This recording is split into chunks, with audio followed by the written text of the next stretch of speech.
और अब आपको सीधे लिए चलते हैं भाजपा मुख्यालय, जहां पर deputy CM Premchand Bairwa press conference कर रहे हैं। सुनाएंगे। राज्य के कार्मिकों के लिए हमारी सरकार ने पहले भी कई बड़े फैसले लिए हैं। आरजीएचएस के अंतर्गत राजकीय उपक्रमों के आरजीएचएस कार्ड धारक कार्मिकों एवं पेंशनों की आउटडोर चिकित्सा सुविधा वेब की सालाना सीमा को 20,000 से बढ़ाकर 30,000 रुपये किया गया है तथा इन उपक्रमों के कार्ड धारक पेंशनों की मृत्यु के उपरांत उनके पात्र आश्रितों को आरजीएचएस के अंतर्गत चिकित्सा सुविधा उपलब्ध कराई जा रही है। आज की कैबिनेट बैठक में हमने कर्मचारियों के हित में एक और महत्वपूर्ण निर्णय लेते हुए राज्य कर्मचारियों की ग्रेजुएटी एवं डेथ ग्रेजुएटी की अधिकतम सीमा 25 लाख से 20 लाख से बढ़ाकर 25 लाख रुपए कर दी। इस तरह कार्मिक की सेवा में रहते हुए मृत्यु होने पर अब उसे केंद्रीय कार्मिकों की तरह 10 वर्षों तक बढ़ी हुई दर से पारिवारिक पेंशन का लाभ मिल सकेगा। इन प्रावधानों के लिए राजस्थान सिविल सेवा पेंशन नियम 1996 के नियम 55 और 62 संशोधन की जारी अधिसूचना 1 अप्रैल 2024 से प्रभावी होगी। राजस्थान जिला न्यायालय सिविल लिपिक वर्गीय स्थापना नियम 1986 के नियम 14A एवं 20 के उपनियम 4 में अन्य सेवा नियमों के अनुरूप संशोधन को मंजूरी प्रदान की गई है। इन संशोधनों के पश्चात न्यायालयों के उन लिपिक वर्गीय कर्मियों को राहत मिलेगी जो 2 से अधिक संतान होने के कारण पदोन्नति से वंचित हो गए थे। राजस्थान अधीनस्थ न्यायालय चालक एवं चतुर्थ श्रेणी कर्मचारी सेवा नियम 2017 के नियम 18 के उपनियम 4 एवं नियम 30 में अन्य सेवा नियमों के अनुरूप संशोधन का अनुमोदन किया गया है।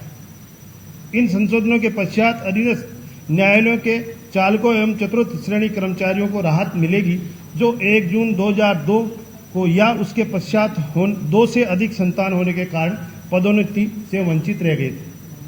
राजस्थान में सरकार के प्रदेश के रेल परिवहन को मजबूत करने तथा मार्बल, ग्रेनाइट और माइनिंग जैसे उद्योगों को विकसित करने के लिए केंद्र सरकार के साथ मिलकर श्रीनाथ, मेवाड़ और मारवाड़ से जोड़ने वाली नई रेलवे लाइन के निर्माण में तेजी लाई जाएगी। इसके लिए आज कैबिनेट में महत्वपूर्ण फैसला लेते हुए राजसमंद के उपखंड राजसमंद, देवगढ़, नाथद्वारा एवं आमेट की कुल रकबा 42.15 क्षेत्र हेक्टेयर भूमि नाथद्वारा, देवगढ़, मदारिया, आमान परिवर्तन परियोजना हेतु रेलवे मंत्रालय को आवंटित की गई है। कांग्रेस ने यहां भी राजनीति की और कांग्रेस के नेताओं ने इस कार्य के लिए पिछली सरकार के दौरान जमीन आवंटन नहीं होने दी थी। इसलिए आज ये महत्वपूर्ण फैसले लिए गए। मैं निवेदन करूंगा आपसे कि आप आगे की मित्रों, बहुत बहुत नमस्कार। हमारे उप मुख्यमंत्री डॉक्टर प्रेमचंद बैरवा ने कर्मचारी कल्याण के संबंध में वर्तमान यशस्वी मुख्यमंत्री बननेलाल जी के नेतृत्व में जो भाजपा सरकार का कार्यकाल प्रारंभ हुआ है, तब से लगाकर अनेक फैसले हमारे कर्मचारियों के हित में वर्तमान सरकार ने किए। उसके संबंध में ही डॉक्टर प्रेमचंद जी ने आपके सामने 3 फैसले की जानकारी दी है। पहला फैसला यह है कि जो हमारे पेंशनरधारी कर्मचारी हैं, उनमें आउटडोर चिकित्सा सुविधा जो उनको मिलती थी, उसमें उनकी लिमिट 20,000 थी और आज हमने उसको बढ़ाकर के 30,000 तक की आउटडोर सुविधा जो उनको मिलती है 30,000 तक की। उसी का दूसरा पार्ट है कि कर्मचारी की डेथ के उपरांत ग्रेच्युटी या डेथ ग्रेच्युटी की एक लिमिट थी।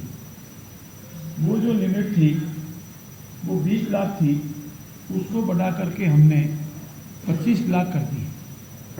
अब किसी कर्मचारी की डेथ पर उसको ग्रेच्युटी या डेथ ग्रेच्युटी जो मिलेगी वो 25 लाख मिलेगी 20 लाख के स्थान पर। और तीसरा आपको जानकारी दी है, जैसा कि केंद्र सरकार के कार्मिक जो है, कर्मचारी जो है, केंद्र सरकार के जो विभाग में काम करने वाले हमारे जो साथीगण हैं, उनकी तरह उनको 10 वर्षों तक डेथ के बाद में पारिवारिक पेंशन देती है।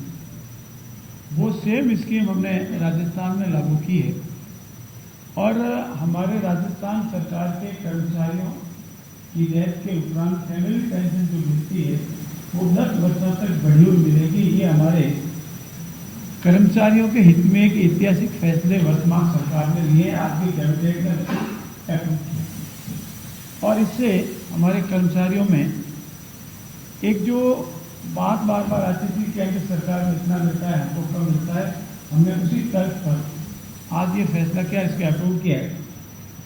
दो विशेष तथ्य भी आपको हमारे डॉक्टर प्रेमचंद जी ने बताए हैं कि लंबे समय से 2002 से हमारे जो जिला न्यायालय के कर्मचारी हैं उसमें 2 वर्ग है, एक हमारे लिपिक वर्ग है और एक हमारा चतुर्थ श्रेणी कर्मचारी और हमारे ड्राइवर कैडर के कर्मचारी।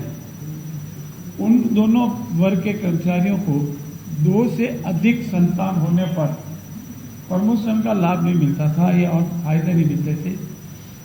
अब हमने ये नियम किया है कि 2 से अधिक संतान होने पर भी उनको प्रमोशन या अन्य जो लाभ मिलते हैं वो लाभ मिलते रहेंगे। इसमें पूर्व का जो नियम था अब प्रमोशन में आड़े नहीं आएगा, संतान 2 या उससे अधिक कितनी भी हो जाएगी। ये 3 जो महत्वपूर्ण फैसले हैं वो कर्मचारियों के हित में, क्योंकि हमारी सरकार आम जन के साथ ही साथ कर्मचारियों की भी हितैषी है और कर्मचारी हमारे सरकार के अंग हैं। कर्मचारी हमारे सरकार की हर क्रियाकलाप में एक महत्वपूर्ण भूमिका निभाते हैं, इसलिए उनके हितों को ध्यान में रखते हुए ये निर्णय लिया गया। साथ ही साथ जैसा कि डॉक्टर साहब ने बताया, एक नाथद्वारा देवगढ़ मदारिया ये क्षेत्र हमारे लिए बहुत महत्वपूर्ण क्षेत्र है।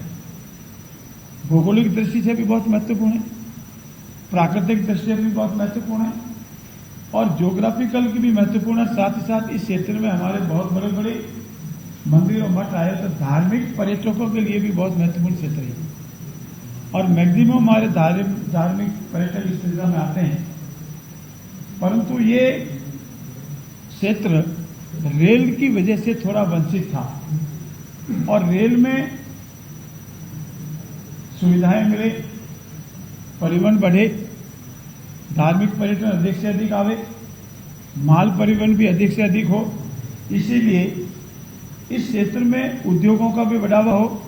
इसीलिए रेल संबंध में जो हमारे रेलवे को जमीन आमान परिवर्तन के लिए जमीन की आवश्यकता थी और पूर्ववर्ती कांग्रेस सरकार ने जानबूझ करके इसको अटकाए रखा। आज हमने उनको करीब 42 हेक्टेयर से अधिक भूमि रेलवे को इस आमान परिवर्तन के लिए, रेल वर्दी के लिए, रेल की लाइनें बिछाने के लिए जो भी उनकी योजना है उसके अनुसार उनको आवंटित करने का निर्णय लिया है और इससे रेलवे का नेटवर्क बढ़ेगा, आवागमन बढ़ेगा, रेल पटरियां लगेगी और धार्मिक स्थल बढ़ने के साथ ही साथ इस क्षेत्र में जो ग्रेनाइट है, जो एक्सपोर्ट के लिए सबसे महत्वपूर्ण क्षेत्र है हमारा नाथद्वारा इधर से, आप समझते हैं इसका वर्ल्ड वाइड इफेक्ट होता है और उससे हमारे उद्योगों को भी फायदा मिलेगा और पर्यटकों को भी फायदा मिलेगा और राजस्थान सरकार को भी फायदा मिलेगा और केंद्र सरकार का